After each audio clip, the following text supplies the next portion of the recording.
Hello and welcome to Picture Astrology. In this quick video we will talk about placement of Ketu or the south node of the moon in the secretive sign of Scorpio. So Ketu, which is the south node of the moon, that means this mathematical point is created when moon moves towards southwards or downwards in its journey around the earth sun plane. And you can see the details of it in a video which I have made. But Ketu is generally associated with many important things, like it is related with your maternal ancestors, your grandparents from mother's side. It is closely associated with intuition, occult, moksha, emancipation, and generally believed to show the past life experiences or things which the person carries forward in this life from the past life. And we will see how these significations are impacted when Ketu is in the intense passionate sign of Scorpio. But let's begin with the intuition part. So first of all, Ketu is described as a headless demon, a demon whose head is cut off, but the rest of the body is intact. So when there is no head, what it means is that there is no logical mind, there is no intellectual control really. And also all the sense organs, most of the sense organs, the eyes, the mouth, the nose, the ears, all of them are placed on your face or head. And what it means is that there are no sense organs also. But what it definitely has is a heart, and that means emotions. And if you loosely describe intuition, it is generally believed to be an ability which is beyond the logical mind or beyond the intellect. And intuition really flourishes in people who don't let their intellect interfere with the emotions. So one thing definitely, the absence of logical mind helps these guys or helps Ketu just to feel out things. They don't need to go logically 1, 2, 3 steps to reach a destination of 10. They can intuitively move from 1 to 10 because there is no logical mind to interrupt them and say or ask questions like, oh, how can you move from 1 to 10? And secondly, senses, sense organs or the data we collect from sense organs are the main feeders to both your intellect as well as to your emotions. What you touch, feel, hear affects both of these faculties. And when there is sense organs absent, that means emotions getting disturbed by external influences is less likely, and therefore the faculty of emotions transforms into intuition very quickly whenever Ketu is strongly placed. Now another thing is that for the intuition to flourish, you need emotions to flourish, and emotion is water. When you are extremely happy or extremely sad, tears comes out. And at the same time, you need an environment which is not easily disturbed from external influences. Fixed watery sign of Scorpio definitely provides that environment. And that's one of the reasons why Ketu in Scorpio is closely associated with immense intuition power. And obviously when Ketu is strongly placed in your chart or in houses like 5th house, 8th house, or placed in trine to say your moon, not exactly with moon but especially in trine or in 5 or 9th house from moon, then this intuitive ability really comes to the fore in a very nice manner. And this ability can find expression in many different ways. Ketu in Scorpio is easily associated with any kind of occult learning. People who can figure out things which are not easily understandable to normal folks have such a strong placement of Ketu. You know, any kind of occult, tantra, magic, black magic thing, astrologers, great astrologers who are, just very good at predictions. They may not be able to explain how they reach to that prediction, but they just look at a chart and start blurting out events after events. Or in a normal person's chart, even things like suspense thriller movies or novels or great interest in any of those activities is closely associated with this placement. Now on the flip side, this can also give you a highly suspicious nature.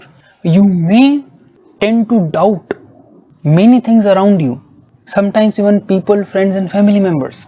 Now for any of the negative qualities to manifest, obviously moon has to be weak, and although Ketu doesn't use the intellectual power, but everybody has Mercury in their chart. Mercury, which is the primary representative of your intellectual faculties, your logical mind. So if Mercury is pretty strongly placed, that means your intellectual or logical faculties are equally strong. Then also, even if there are affliction on Ketu, the negative implications gets curtailed off to a great extent. Now another thing which can be easily seen is that this placement generally support you of an introverted nature. Fixed watery sign of Scorpio with Ketu, which doesn't like to indulge in intellectual or sensual things, does give an introverted tendency. But one thing to remember is, whenever you have Ketu in Scorpio, you are going to have Rahu in the sign of Taurus, which is literally exact complementary position of this. And if Rahu or Lord of Rahu in this case, which is Venus, if those are stronger than Ketu, then you will not manifest an introverted nature, because Rahu in Taurus is all about going towards external world. But since we are here talking as a sutra, as a standalone indication of Ketu in Scorpio, this is definitely an indication of an introverted personality, which can lead to even a vindictive nature. Okay, that famous saying, that revenge is the dish best cold served, or best served cold, is definitely something which would have been thought by a person with strong Scorpio in moon as well as Ketu, because both of these indicators, especially Ketu, when it's in Scorpio, they are not going to react to things immediately. They will take it in, whatever you have done, and it's watery sign, which has intense amount of memory, great memory power. They don't forget things, and then they will get back to you when you probably least expect it. And I also find it fascinating that Lord Ganesha, and by extension elephants, they are also closely associated with Ketu, and they, in terms of memory and also taking revenge as a vindictive nature, you must have heard stories about how elephants don't forget things, and even years later they can react to things or situations which would have occurred to them. And that kind of behavior is easily seen with Ketu in Scorpio as well. Now Ketu, as we said in the beginning, is known to show your past life experiences, especially the experiences which you carry forward in this life.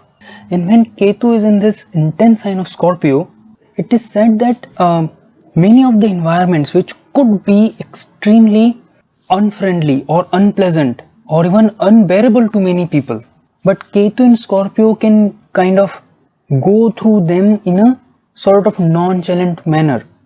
Things like hospitals, surgeries, blood, accidents, cuts and wounds, which are all related to Ketu in Scorpio. It seems like folks with this placement don't get perturbed by this.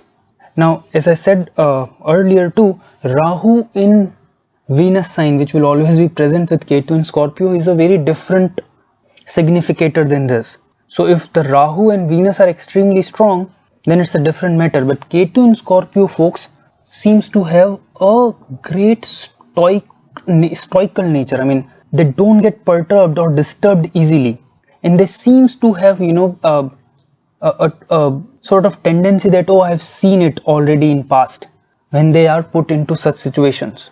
And therefore they are sometimes can be very surprising for others, that how calm or composed they can keep in the face of adversity. And therefore when Mars or Aries sign in 6th house is very strong in the chart with Ketu in Scorpio, this can make for a great military strategist, somebody who can expertly wade through a dangerous and imminent situation, is also closely associated with Ketu in Scorpio. Now another important thing with both Rahu and Ketu is the lords of their sign play a very important role, and can also give great insights about some of the intense karmas of your this life as well as past lives. I'm going to soon make videos related to how to interpret Lord of Rahu and Ketu. So please be on the lookout for that. But so far, thank you for watching and being with me, and I hope to see you again soon. Bye bye.